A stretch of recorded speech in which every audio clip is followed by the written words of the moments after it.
I thought I'd set the scene for this panel of very varied experts by actually reiterating some of the things that the previous speakers have just pointed out. The perception, the general perception out there is that when we talk about autonomous ships, we talk about ships that do their own thing, sailing the world's oceans without any human control. We've now just reiterated, if ever was needed, that that's not exactly what we're talking about nowadays. And also, I see that there is a member of the ITF on the panel, so the idea that we're going to do away with all seafarers is also something that we need to sort of put out of our minds at this stage, certainly for my lifespan. And I thought perhaps what we could do during this panel is shift our focus onto perhaps looking back and trying to understand the lessons that can be learned from a process that actually is not necessarily new. Technological evolution in the shipping industry is not something that started this year, last year. It's something that's been going on for the majority of the 20th century and certainly for the first 2 decades of the 21st century.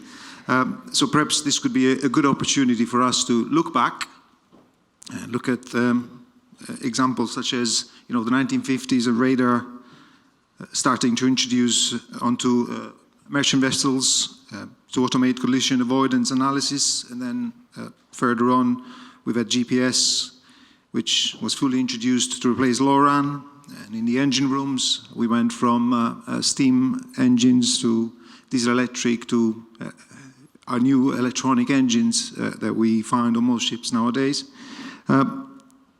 There's obviously been a lot of experience acquired in our sector in terms of learning how to deal with change, technological change, and so on and so forth. And perhaps I thought, as a good starting point for this panel, we could look at one of the most recent legislative changes, which was the implementation of ECDIS. And since we're at the end of the 6-year phase-in of ECDIS implementation, I thought it'd probably be a good way to start this panel discussion by opening up to the our speakers and asking them to introduce themselves and perhaps give them a brief synopsis of how well they think the shipping industry has met the challenge to provide adequate training and produce competent ECDIS operators. So if we want to start from Branko.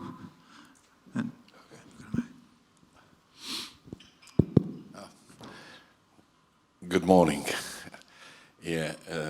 Branko Berlan. I am the ITF accredited representative to the IMO, and I'm really thankful for Katrina to explain eloquently what is going on at the IMO.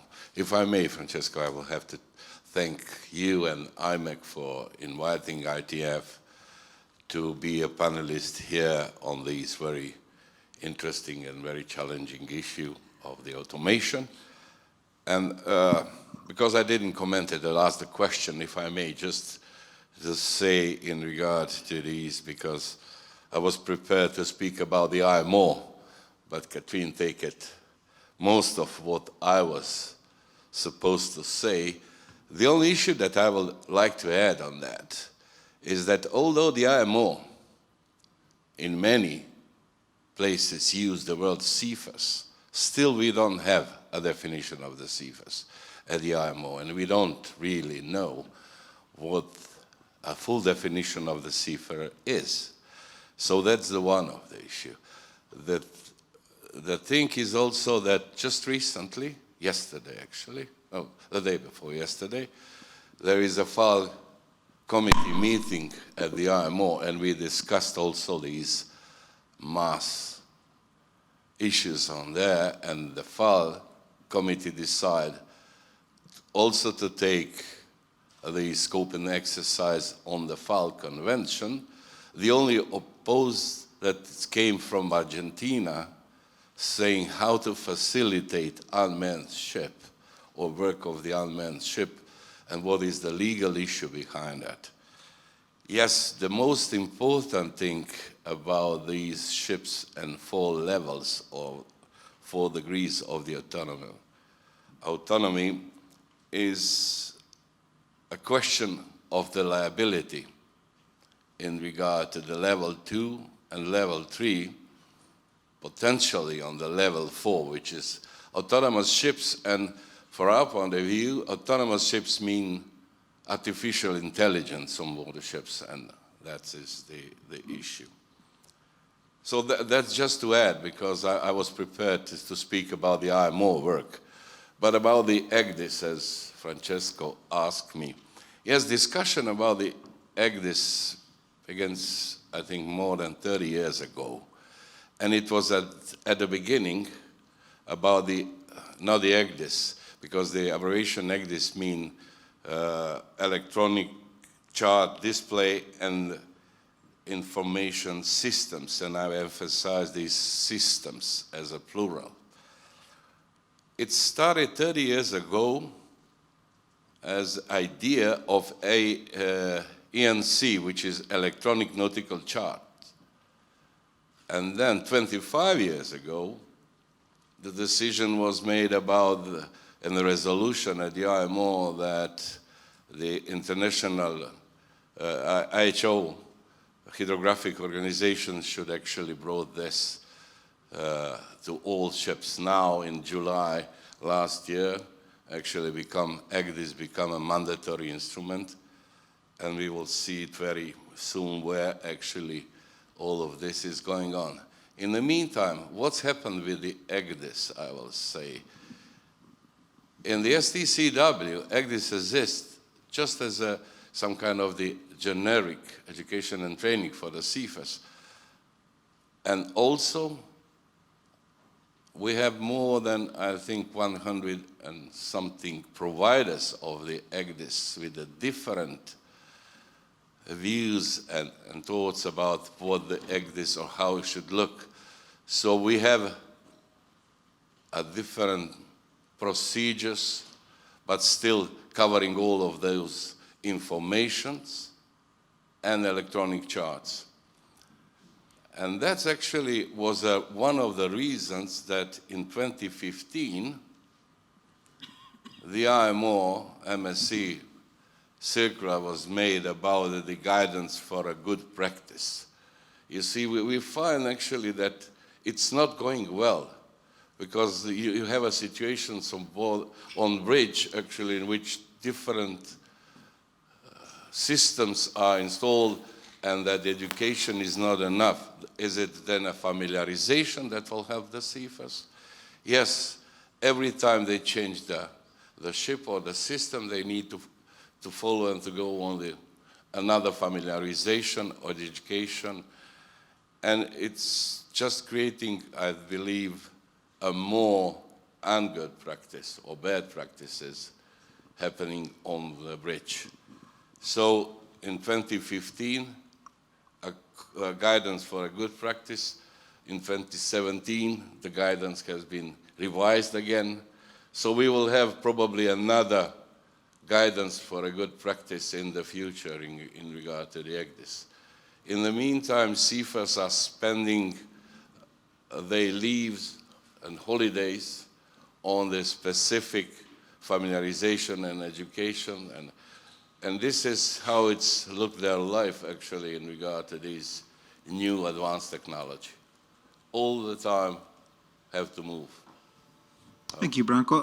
I think your perspective actually opens it up for perhaps the next speaker on our panel, because as a pilot, I think you might have a perspective in terms of different systems, different procedures, but just please go ahead and introduce yourself. Yeah, Ian Lawrence. I'm a pilot in Southampton.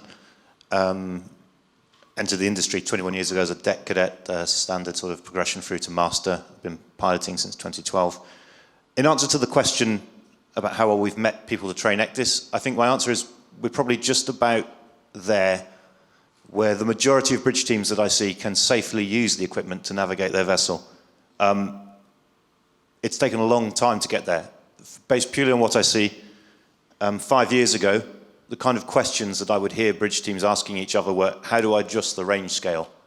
How do I look ahead? How do I interrogate another vessel? Quite basic things. Whereas now, the questions have evolved to the kind of things such as, what value is the safety console set at? Shall we adjust the cross-track error limits? What should we set the look-ahead zone at? These are showing, I think, that their understanding, their use of the equipment has evolved to the point where they're now using it safely to navigate the ship. But it's taken a very long time, I think, from when the first ECDIS landed on, or ECS has landed on the bridges of ships 20-odd years ago, to refine, first of all, the technology and then the training to get there. But I think we've just about managed it. Thank you. Jack, do we have a legal perspective? Thank you, Francesco. Good morning. Jack Hatcher, solicitor at Shoreside Law.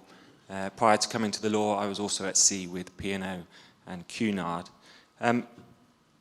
Your question is, are seafarers competent in operating ECDIS? And I think the key word in that is competence. There's a difference between a seafarer being competent and negligently operating that system. Now, I can only comment on my day-to-day job, which is investigating marine casualties and dealing with the disputes that flow from them. But certainly, over the course of the 13 years I've been ashore, unfortunately for me, the frequency of large casualties has diminished over the course of that period. Now, there are many reasons for that, probably, but one of those, I believe, having dealt with the, casualties on a day-to-day basis, is ECDIS and the ability that gives the seafarer to see where he is in real time, rather than an historical method of establishing position like the paper chart was. But I do still see instances of seafarers not being able to use it as they are trained to. And that's a difference, again, between competence and negligence. Two war stories, if you like, where I feel that the seafarers that I've interviewed following two groundings had been properly trained, had been properly certificated in the type of ECDIS that we're using, but on that particular day didn't put that training into practice. The first was where a route had been planned across the Indian Ocean, and the second officer had planned his track directly over the only shoal for 200 miles, and didn't use the facility of the ECDIS to identify that there wasn't enough water under the keel for the draft of the vessel, and the ship quite simply on autopilot went over that shoal. Having spoken to him, I said, are you aware of the facility that you have an auto track mechanism to tell you when you plan that route that the ship's proceeding over shallow water? He said, yes, that's part of my training. I just didn't do it on this occasion. The other one is other grounding, a slightly different perspective, was where there was a loss of situational awareness on the bridge. That came about because the seafarer was looking out of the window, which is commonly perceived to be a good thing, but because he was so used to looking purely at the ECDIS screen, he wasn't able to correlate what he was seeing out of the window and the ECDIS screen. So the take I took on that particular case was, if that seafarer did nothing but look at the ECDIS screen, that grounding would never have occurred. His problem, funnily enough, was looking out of the window. Now, I can hear seafarers of years gone by saying that's an outrageous thing to say. Everyone says seafarers are not looking out the window enough at the moment. But what I'm saying is the technology is there to prevent these incidents from occurring. And seafarers generally, to answer your question, Francesco, have been trained to be competent, but that still doesn't prevent them from being negligent. Thank you. Can we get the MAIB perspective from Jay? Good morning. I'm Jay Jones. I'm an inspector of accidents at the Marine Accident Investigation Branch. I think listening to the comments so far, automation. I went to sea 40 years ago, 1978 as well. So what I've seen is the amount of technological change over that period has been enormous. The amount of automation has increased tremendously, and it's only accelerating. And I'm not quite of retirement age yet, so I would, if I hadn't have moved ashore, been still at sea. And I think it's a difficulty for the slightly older generation, if you like, and those in the senior positions on board ships, to be able to assimilate this information. The lovely picture of the child with the tablet computer just goes to demonstrate that. Navigation cadets spend 3 years plus of their training time when looking at navigation, principally doing it on paper charts. And then to become competent at operating an ECDIS system, you have to attend a 5-day course and then do an onboard training for type specific. So you have the general training and then the type specific. So is that sufficient? No, it's not. Some authorities and some training establishments are taking the training of people in automated systems, and when we're talking about ECDIS, particularly ECDIS, a little bit more seriously than others. And I don't believe that that's the case globally.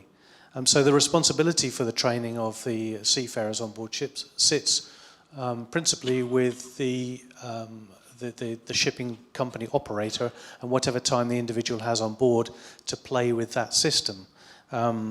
So it's quite an interesting situation. The MAIB have been conducting a study which, in collaboration with the Danish Maritime Accident Investigation Authority, which started in February 2018, and Tony Brown, who spoke earlier, is actually leading that on behalf of the MAIB. The results of that study are due to come out at the end of the summertime, I believe, and that's going to major on training. But as part of that, the people involved did a number of sea riding trips, and there were 31 trips in total, and they interviewed 155 different seafarers and talking about their training and some of the observations that came out of that. And principally the level of understanding universally of the ECDIS system which was operated on board the ship was fairly inadequate, really. And anecdotally, the best operators that I was told by one of the people involved in the study, anecdotally, the Indian seafarers were far better at operating the ECDIS systems than any other nationalities, and that was because the Indian system and the Indian colleges take the training of ECDIS far more seriously and have actually embedded that in part of the training.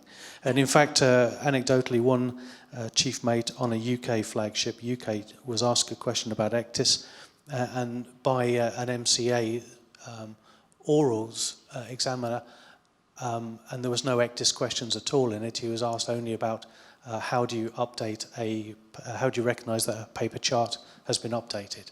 So it just goes to show that it's not, I don't think the training, although it's finished, has been fully embedded. I was master on a ship back in the mid-1990s, UK flagship, and it was possibly one of the first vessels to have ECDIS fitted, and it was the nature of a requirement because of the operations that we were involved in. So that was back in about 1997, 1998. And it was only relatively recently that I did the ECDIS general course, and I wouldn't consider myself to be competent at operating an ECDIS. Practice makes perfect. We've all used, done training courses in Excel and Word and all those funny things that and then you use about 10% of its capability because you don't use practice to use the other parts of it. I think attention span is another big issue with increased automation on board a ship. I agree with the previous speakers about that. What we tend to see is that the ships, where they're becoming more automated, the officers on board are becoming more disengaged with potentially what's going on, and we've had accidents that we've been investigated where the people on board the bridge have been watching TV, watching YouTube on mobile phones, and that type of thing, because they're fundamentally bored. And I fully get that. I fully understand that. So I think there's more to go, and I think it's an issue with autonomous shipping as well, and the increased number of automation. Okay. Thank you. Shall we hear from Ian and perhaps get a P&I perspective on how this has gone? Ian Edwards, Underwriting Director for the Shipowners P&I Club.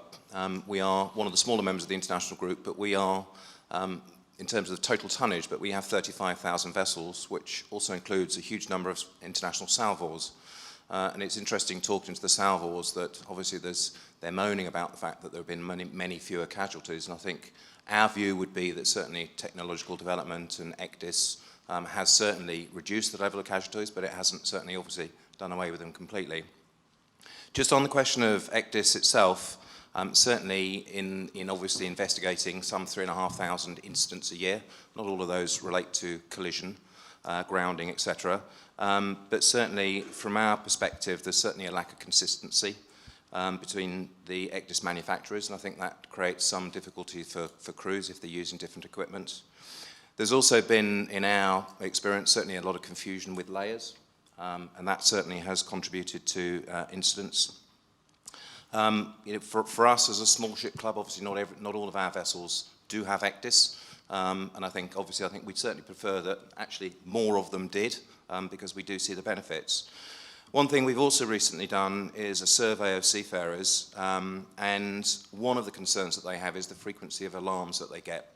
And I think what's happening is that people are spending rather too much time actually focusing on those alarms and not necessarily as much time as they should looking out of the window. We're just collating the results of that survey, and we'll be publishing the results shortly. Thank you. You said something about you being mainly responsible for covering small vessels, and perhaps before I open it up to the floor, I could ask a follow-up question for you, and it's to do with your recently launched autonomous vessel liability policy. Did you want to tell us a bit more about that? Yes. I mean, the interesting about autonomous vessels, of course, is that they can incur exactly the same liabilities as any other ship. So in looking at the potential challenges of obviously writing autonomous vessels, we thought long and hard about what liabilities there might be. So the actual basis of cover is pretty much the same as it is for any other seagoing vessel. The concern that we have is around the lack of regulation, concerning those sorts of vessels. Obviously, when we underwrite a commercial vessel, we know that they have to comply with the requirements of flag state and class and all the rest of it.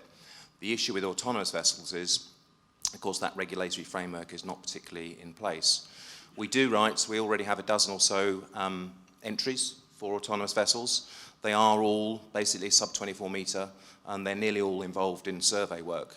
But again, I think a lot of people are perhaps not aware of exactly how many of these are operating. There's a company not far down the motorway from here that's produced over 100 autonomous craft which are operating in various parts of the world. A fair few of them in UK waters, on contract, built for the Canadian government as Coast Guard vessels.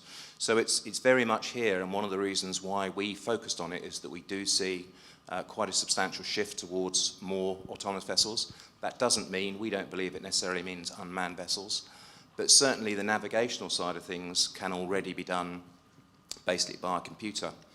And in terms of risk, they are different risk factors. I mean, one of the things that we're also doing a bit of research on is the impact of fatigue. Obviously, computers don't get tired, whereas we have been looking at things like wearable technologies to try and ascertain the impact that fatigue has on decision-making and risk. And technology has a big part to play, I think, in shaping where things go. Excellent. Thank you. I think that having given the audience a flavour of the level of expertise we've got on stage today, perhaps this is a good time for us to open it up to the floor. And I can already see a few hands up. I can see Pradeep here. Maybe we'll start with Pradeep. Morning. Anglo-Eastern and second hat Global Met. I think I'm going to ask this question more from the Global Met hat. The fundamental problem that the seafarer is not competent or not sufficiently adept at using the equipment properly is the very short course that we have.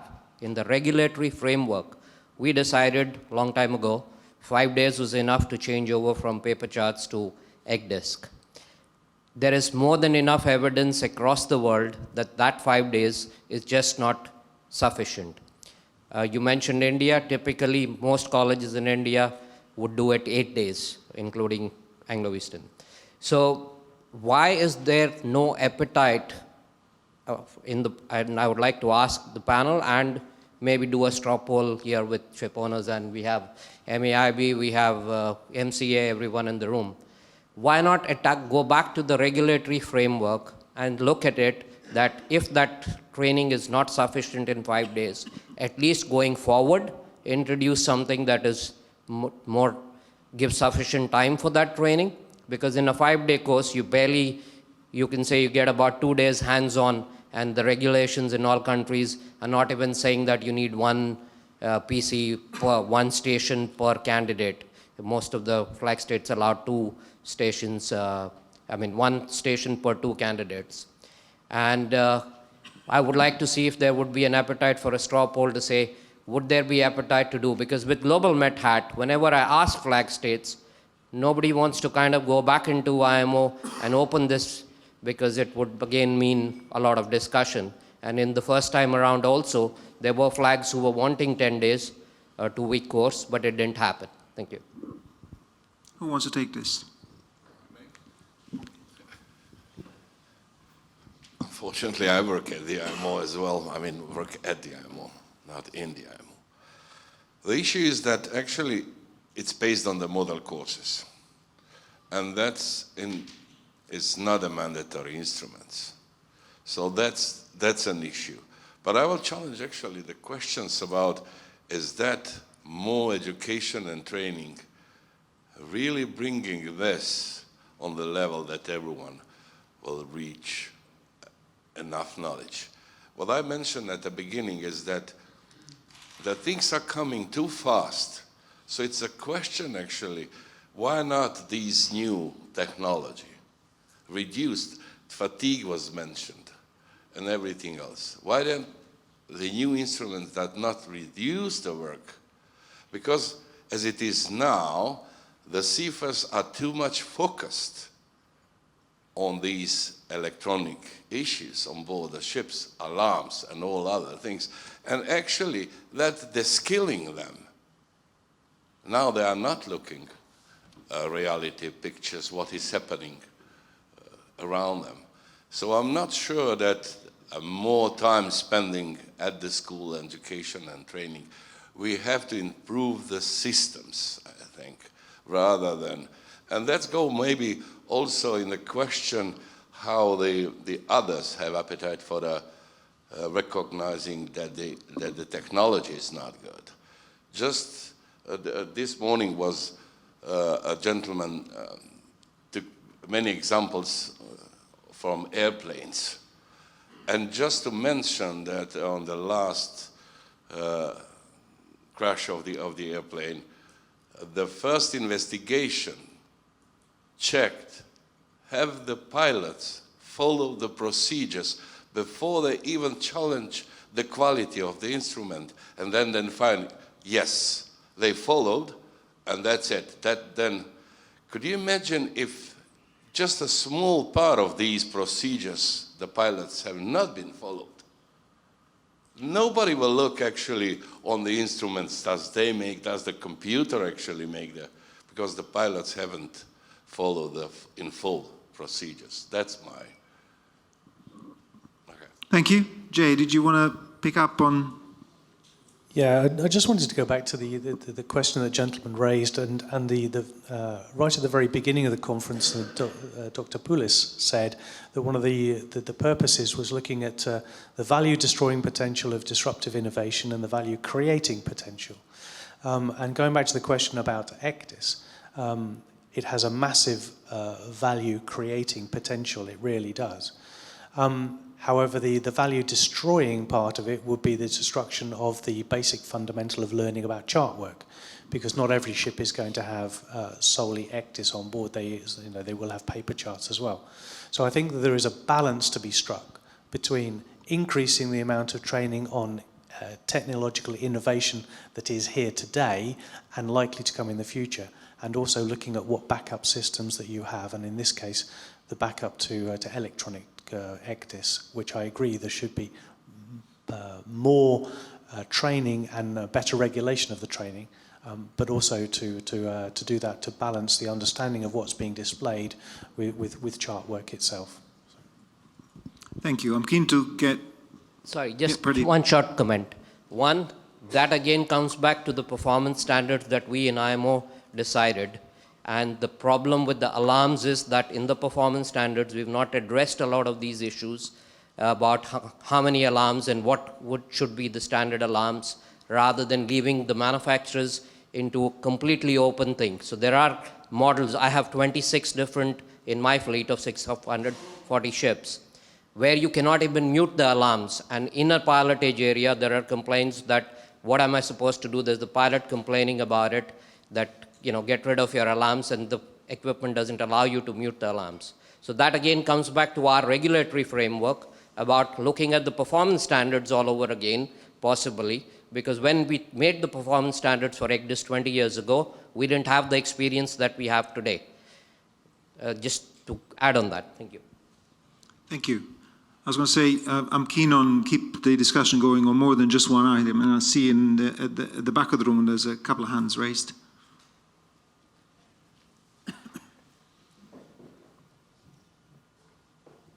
Thank you. Hi there, my name's Sam Derby. I'm not a seafarer, I'm actually a software automation engineer for a cybersecurity firm. I've got a question probably directed better to, maybe to Captain J. Jones. Given your work with the Marine Accident Investigation Branch, if a collision were to happen on an automated ship, but it's caused by a cyber attack, have you got teams which are versed and skilled in areas such as digital forensics or even cyber investigation to understand how that collision happened and how it could have been prevented? Yes. To follow up on that, is something which our technical teams are actually part of front and centre with regard to that. Cyber issues are a potentially a big problem, definitely.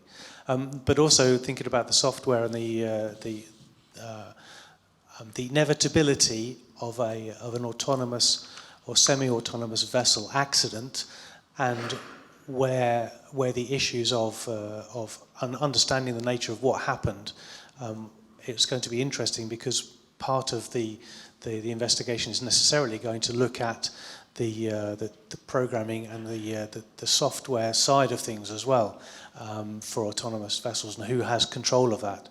It was interesting that IFA mentioned about the Lion Air and potential lawsuits going to happen. Well, it's not going to be against the air crew, is it? Because they were trying to do their best, but it's going to be against the people who implemented the software and installed that, and also made it reliant on one sensor, which is what I believe you said. So it's going to be a fascinating future which needs to be thought about. And then we are not a prosecuting body at all, the MAIB, but in the UK, the Maritime and Coast Guard Agency are. And so it's going to be interesting to understand when something happens, and I use the word when, where is the enforcement and the prosecution going to be looking at in terms of autonomous shipping? And the answer to that one is, I don't particularly know at the moment. So. Yeah, I mean, just to add from an insurance perspective, I mean, there's been quite a lot of discussion in the insurance industry about cars, driverless cars, and where the liability might fall. Because if you are in a fully automated system, then theoretically the liability should fall on the manufacturer. Clearly, you know, with the involvement that we have on the limited number of autonomous craft that we're insuring, there is obviously, I mean, in the first instance, the owner will be very much in the firing line for any claim that might result from an incident.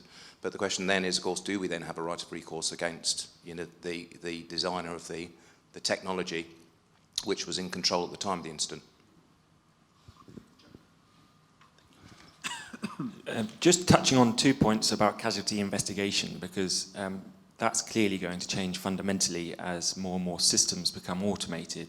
You know, in years gone by, if there was a collision between two ships, a casualty investigator like myself or those from the MAIB would go on board, and fundamentally you'd be obtaining witness evidence about what happened and when, and then you would speak to the opposing ship's lawyers or B&I club, and they would give their version, which would be vastly different, of course, from what your crew told you.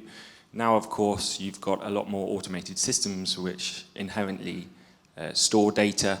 So typically these days, you know what happened before you even got on board, and witness evidence has certainly dropped down the pecking order in terms of probity of evidence, and you'll be looking straight away at voyage data recorder evidence and AIS. So I think that's going to increase change, finding out what happened, why, and where the liabilities fall. And secondly, just to back up what we said about the MAIB, I've had a case where I was working collaboratively with the MAIB to find out what happened, because our voyage data recorder was purportedly corrupt, or so the owners said. Probably about 50% of the casualties I deal with, the voyage data recorders don't have data that can be accessed for various reasons.